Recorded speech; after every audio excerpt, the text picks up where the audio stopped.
we've got the Zaxby's Heart of the Dallas Bowl. So this one's been around about 10 years.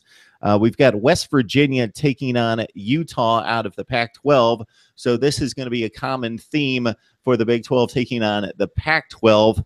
And we've got West Virginia coming off a season in which they expected to do more. A lot of people had them placed as that team behind Oklahoma, Oklahoma State that could make some moves in the Big 12, and it didn't turn out that way.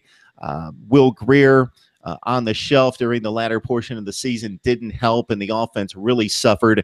And a Utah team that's typically better, typically winning 9 games out in the Pac-12. They've established themselves the past few years, but struggled to get to a bowl game. Won that 6th game against Colorado, but Kyle Whittingham is a master at postseason play at 12-1. So Dana Holgorsen is going to have to match wits with a guy that's used to winning bowl games on a regular basis. Like you mentioned, West Virginia looked strong coming out at the beginning of the season. They were 5-2 after 7 games. They had, I believe at the time, a top 3 offense in most statistical categories. But then things kind of started to go downhill, and you kind of saw a regression. They went 2-3 in their final 5 games. They lost Will Grier in the second to last game against Texas. They lost that one. They got blown out by Oklahoma to close the season.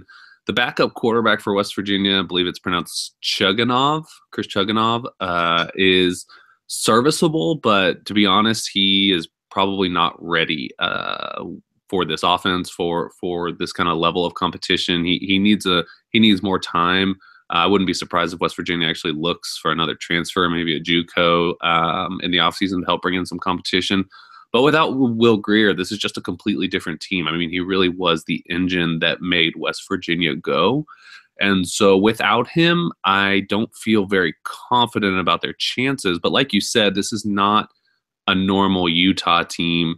This is a Utah team that limped to 6-6. They beat a bad Colorado team the last week of the season.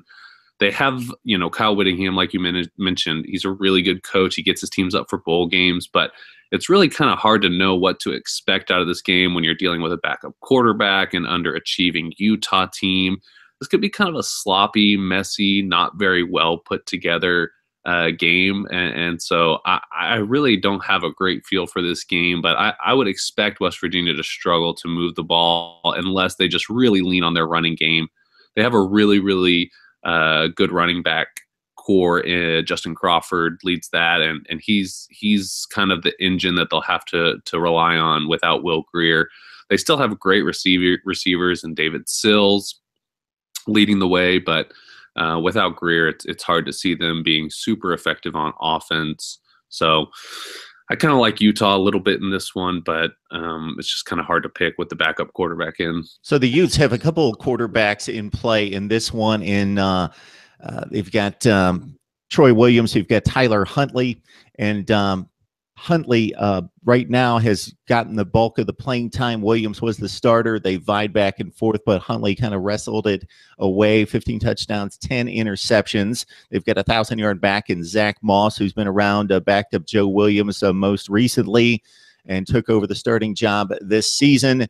Just to throw out some names to get you acquainted with Utah football before you check this one out.